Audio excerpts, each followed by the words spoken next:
Konflik di Gaza yang telah berlangsung hampir 2 tahun ini, masih menunjukkan tanda-tanda eskalasi yang terus berlanjut. Presiden Amerika Serikat Donald Trump secara resmi mengumumkan bahwa sebuah pertemuan tingkat tinggi di Gedung Putih akan digelar hari ini, dengan tujuan membahas dan menyusun rencana komprehensif terkait pengelolaan Gaza pasca perang. Ini merupakan indikasi bahwa pemerintahan AS mulai serius memikirkan masa depan wilayah yang selama ini menjadi pusat konflik antara Israel dan kelompok Hamas. Steve Witkoff, pengacara Timur Tengah yang dekat dengan Trump, menyatakan bahwa pada akhir tahun ini akan ada keputusan penting terkait masa depan Gaza. Hal ini menandakan adanya dorongan dari pihak AS untuk segera merumuskan strategi pasca konflik yang tidak hanya berfokus pada aspek militer, tetapi juga pengelolaan sosial, ekonomi dan politik di Gaza.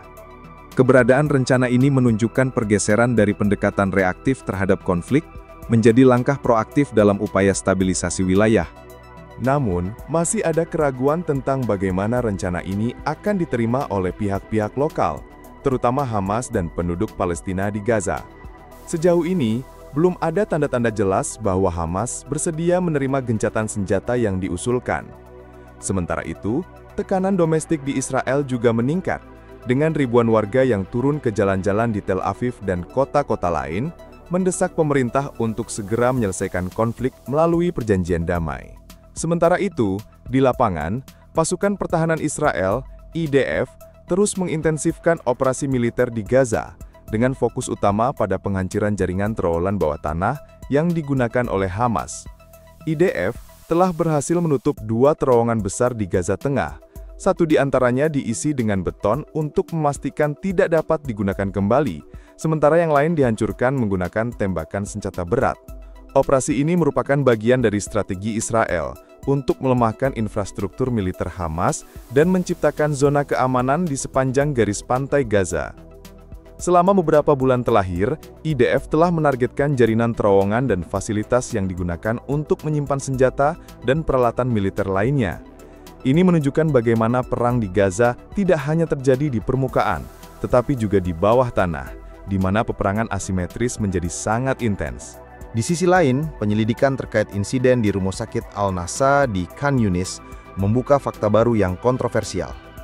IDF mengungkapkan bahwa dari 20 korban tewas dalam serangan tank Israel di rumah sakit tersebut, 6 diantaranya merupakan anggota teroris, termasuk 1 yang terlibat langsung dalam serangan 7 Oktober. Informasi ini juga mengindikasikan bahwa Hamas telah memasang kamera pengawas di sekitar rumah sakit yang diduga digunakan sebagai alat untuk tujuan militer, menjadikan rumah sakit tersebut sebagai salah satu target serangan. Hal ini menimbulkan pertanyaan serius tentang penggunaan fasilitas sipil sebagai basis militer dan bagaimana hal ini mempersulit operasi militer Israel di wilayah padat penduduk. Di sisi utara, perhatian kini beralih ke Lebanon dan hubungan dengan kelompok militan Hezbollah. Pemerintah Lebanon berencana mengajukan proposal pada tanggal 31 yang berfokus pada pengurangan dan penghapusan persenjataan Hezbollah tanpa menggunakan kekuatan militer langsung. Hal ini menandakan adanya kesadaran dari pemerintah Lebanon akan bahaya eskalasi militer yang dapat mengakibatkan perang skala besar. Menurut analis Thomas Barak, upaya ini merupakan langkah preventif untuk menghindari konflik terbuka antara tentara Lebanon dan Hezbollah yang selama ini didukung oleh Iran. Israel pun menyambut baik inisiatif ini dan menyatakan kesiapan untuk mendukung Lebanon dalam upayanya menanggulangi ancaman terorisme yang berasal dari kelompok militan. Perdana Menteri Netanyahu juga menegaskan komitmen Israel untuk bekerja sama dengan Lebanon demi menciptakan stabilitas dan keamanan di kawasan. Pernyataan ini menunjukkan bahwa, meski hubungan antara Israel dan Lebanon seringkali tegang, ada ruang untuk dialog dan diplomasi sebagai alternatif dari konflik militer. Mengingat kompleksitas dan dinamika konflik ini, penting untuk memahami bahwa meski perang dan kekerasan masih berlangsung, ada upaya signifikan dari berbagai pihak untuk mencari solusi yang dapat mengakhiri siklus kekerasan dan membawa perdamaian. Rencana komprehensif yang disiapkan oleh pemerintah AS serta inisiatif diplomatik di Lebanon merupakan tanda bahwa dunia internasional dan aktor regional mulai berorientasi pada masa depan pasca konflik yang lebih stabil. Namun, tantangan terbesar tetap ada pada bagaimana memastikan bahwa semua pihak yang terlibat, terutama Hamas dan Hezbollah, mau dan mampu bekerja sama dalam upaya perdamaian. Dalam konteks ini, Peran diplomasi, tekanan internasional, serta dukungan masyarakat lokal menjadi sangat krusial. Banyak orang yang terganggu dan marah mendengar bagaimana White House, yang seharusnya menjadi simbol keadilan dan solusi diplomatik, baru saja mengumumkan pertemuan mendadak hari ini untuk membicarakan apa yang akan terjadi selanjutnya di Gaza. Ini terjadi hanya beberapa hari setelah Presiden Trump sendiri berkata bahwa masalah ini bisa selesai dalam waktu 2-3 minggu. Coba kita membuat pertanyaan yang dapat melihat bagaimana persoalan ini terjadi. Yang pertama, apakah maksud dari semua ini? Apakah jadwal atau penetapan waktu untuk penderitaan manusia yang sudah berlangsung hampir 2 tahun ini? Nah, seolah-olah perang dan krisis kemanusiaan yang terus merenggut nyawa tidak lebih dari sebuah agenda di kalender yang bisa diatur sesuka hati mereka. Ini jelas terlihat seperti White House sedang mencoba untuk merekalkulasi ulang jadwal mereka, seolah-olah mereka sedang mengatur sebuah proyek konstruksi. Kita masih tidak tahu apa sebenarnya yang terjadi dalam negosiasi itu. Semua yang kita dengar hanyalah spekulasi dan angan-angan. Tapi saya curiga bahwa di balik layar, pemerintah Israel mungkin menetapkan syarat-syarat yang terlalu berat dan lama, yang membuat Amerika akhirnya terpaksa mendorong batas waktu agar terlihat ada kemajuan. Ini memang politik yang dingin, tapi jangan lupa, ini bukan hanya masalah strategi. Ini adalah masalah nyawa manusia. Dan yang paling menyakitkan adalah betapa jelasnya bahwa Amerika, terutama di masa pemerintahan Trump, adalah faktor utama yang membentuk perilaku Israel sekarang ini. Trump dengan tegas mendukung operasi militer besar-besaran di Gaza, dan itu jelas mempengaruhi strategi Israel. Tapi saya juga merasa ada sesuatu yang disembunyikan dari kita semua. Sebuah agenda tersembunyi yang belum terungkap sepenuhnya tentang apa sebenarnya yang ingin dicapai Amerika dengan menjaga Israel dalam posisi tertentu. Kalau kita bicara tentang rencana pasca konflik, kita ingat sekali ketika Trump pernah mengatakan bahwa Amerika ingin mengambil alih Gaza, menjadikannya semacam zona proteksi Amerika, dengan memindahkan penduduk Palestina sementara waktu. Itu terdengar seperti mimpi buruk bagi rakyat Gaza, yang sudah begitu menderita dan terperangkap. Tapi anehnya, belakangan ini kita jarang mendengar hal seperti itu dari White House. Tapi apakah kita percaya itu? Saya tidak yakin. Saya pikir White House sekarang berada pada titik di mana mereka mencoba mencari keseimbangan antara Israel dan negara-negara Arab, tapi tetap dengan kepentingan Amerika sebagai prioritas utama. Rencana pasca perang itu menurut saya akan membuat Gaza menjadi wilayah yang sepenuhnya dimiliterisasi dan dikendalikan oleh pemerintah Arab, bukan Israel. Israel memang ingin mengontrol keamanan, tapi bukan tanggung jawab untuk membangun kembali Gaza. Dan entah kenapa, Amerika tampaknya setuju dengan itu. Masalahnya adalah Hamas. Hamas tidak akan setuju dengan demilitarisasi yang serius dan mereka tidak akan menyerahkan senjata mereka begitu saja. Inilah perbedaan mendasar yang sebenarnya menjadi akar dari konflik ini. Bukan antara Israel dan Amerika, bukan juga antara Israel dan negara Arab, tapi antara Israel dan Hamas. Mereka semua mungkin sepakat soal satu hal, tapi Hamas tetap menjadi penghalang utama. Dan kita harus jujur di sini. Kita mungkin baru akan benar-benar tahu bagaimana rencana ini berjalan ketika White House membuka sedikit tabirnya dan membagikan detailnya. Tapi sampai saat itu, semua masih spekulasi.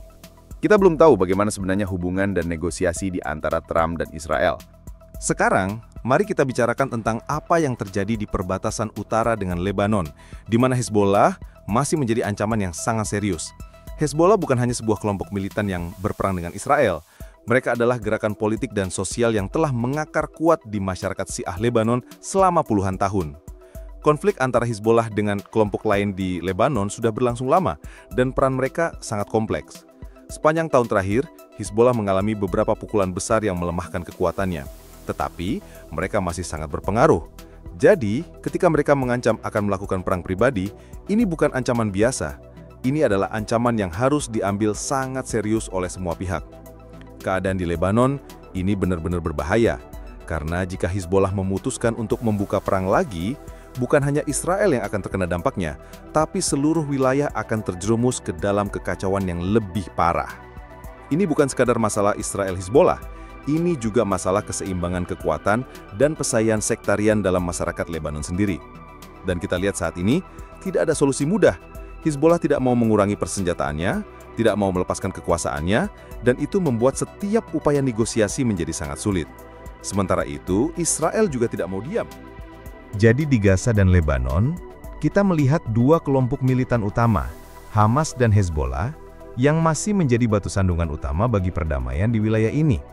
Sementara para politisi dan diplomat sibuk dengan agenda dan pertemuan mereka, rakyat biasa terus menderita, seperti keluarga Rose Eliseva Lubin yang tragis itu.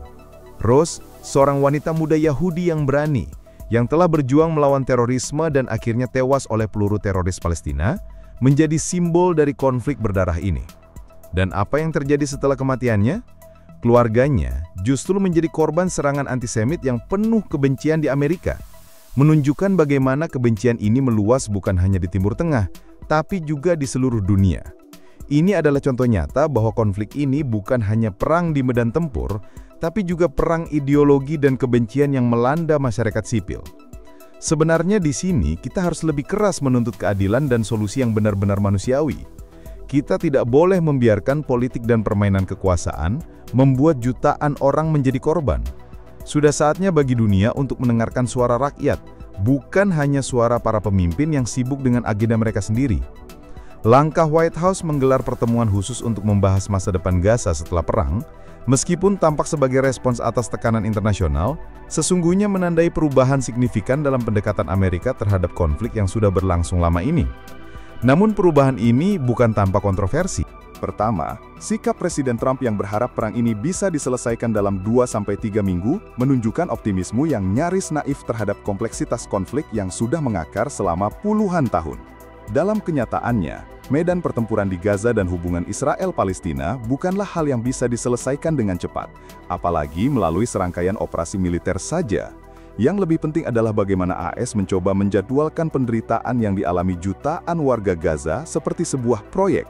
Padahal di dalamnya terdapat dimensi kemanusiaan yang sangat rumit seperti kebutuhan akan rekonstruksi, rehabilitasi sosial, serta rekonsiliasi politik yang tidak bisa dipaksakan secara sepihak.